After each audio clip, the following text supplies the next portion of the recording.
Hello, my name is Andre Komrink and I'm Extension Manager for CRI based in the Eastern Cape. Fruit fly pose a serious threat to citrus in South Africa. The Natal fruit fly and the Mediterranean fruit fly are indigenous species that are widely spread in citrus orchards in South Africa, and farmers need to monitor for these two fly species. There are a couple of different trap systems that are registered for monitoring these fly species in citrus orchards. In this video, we're going to look at the McPhail Trap that growers can also use to monitor for Mediterranean and Natal fruit fly in their orchards. It also falls in the category of a bucket trap.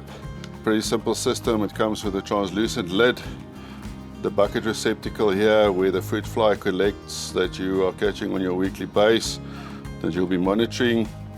This trap is supplied also with 4 translucent pipes. Very important when you insert these pipes into the trap is to insert it from the outside in, protruding to the inside. Basically clicks in to the 4 holes at the top here of the bucket.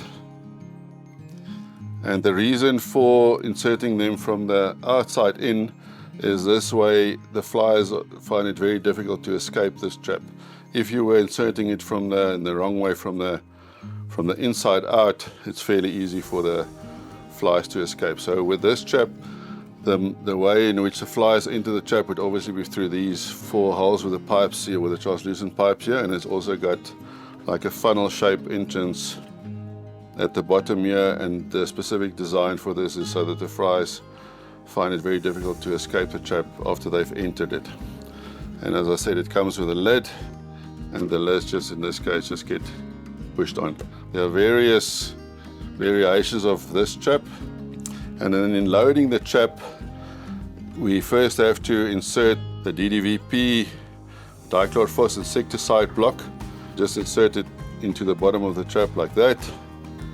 This will work on a gas action to kill the flies entering the trap, making it possible for you to count it on your weekly base. The attractant lure that is used with the McPhail Trap is called the EGO Ferro Lure. It basically comes in a foil package. After you open the foil package, this would be the lure that you're going to be using in the McPhail Trap to attract the flies.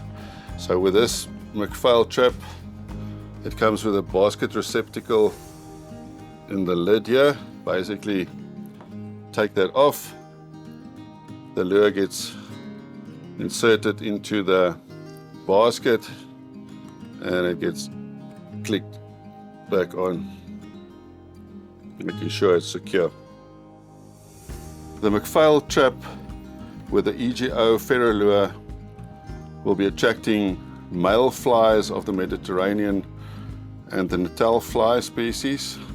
And it's important to note with this trap, seeing as it doesn't have a trap threshold yet, if you make use of this trap on your farm to monitor fruit flies, it has to be used in conjunction with another fruit fly trap that traps male flies that do actually have a registered threshold level.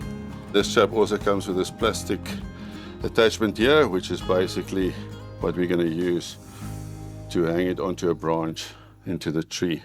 In deploying the fruit fly traps into the tree or into the orchard, there's a couple of things to note here. In hanging the traps, you basically want to use the shady side of the tree. You don't want to be hanging it on the, let's say, the afternoon sun side of the tree. The idea is to keep it out of direct sunlight. You're also not going to be hanging it on the outside of the canopy. Aim more towards the inside of the canopy here, so you can get it also out of the wind, the path of the wind, and it also make sure that it doesn't collect too much dust if it's hung on the inside, basically, of the canopy. So when hanging out the traps into the orchard, you would like to clear a space, let the trap hang freely. There's no leaves or fruit cluttering the trap. This is basically so the pheromone can disperse evenly, and also to keep the ants out and to give free access for the flies to enter the trap.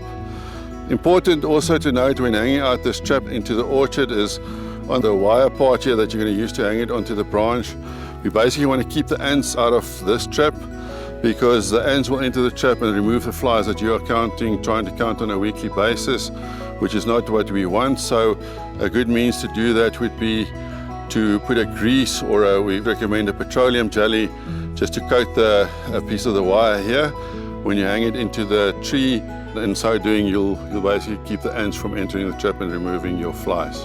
All these traps get hung out in exactly the same way, about 1.5 meters from the ground level. General adult, it'll be between shoulder and head height.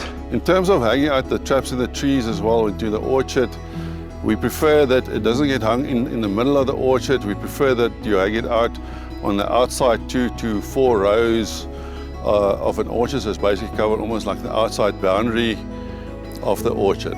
These tree traps must be spaced at least 30 meters apart. So it'll be good to mark these traps on your farm map, or mark the trap in some way so the monitor can easily find it.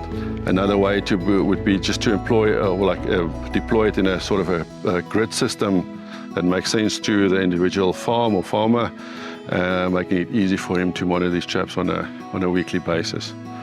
For more information on where the trap must specifically be hung for the different traps, you can also consult the attractant lure labels, which will also explain a little bit more on how the trap should be deployed into a tree. For more information about fruit fly monitoring and fruit fly management, you can always contact your local area extension manager or visit our website. On the website you'll be able to also find CRI's fruit fly management guidelines. In there you'll find further information on trap thresholds and a bit more detail on everything to do with fruit fly management and citrus orchards in South Africa.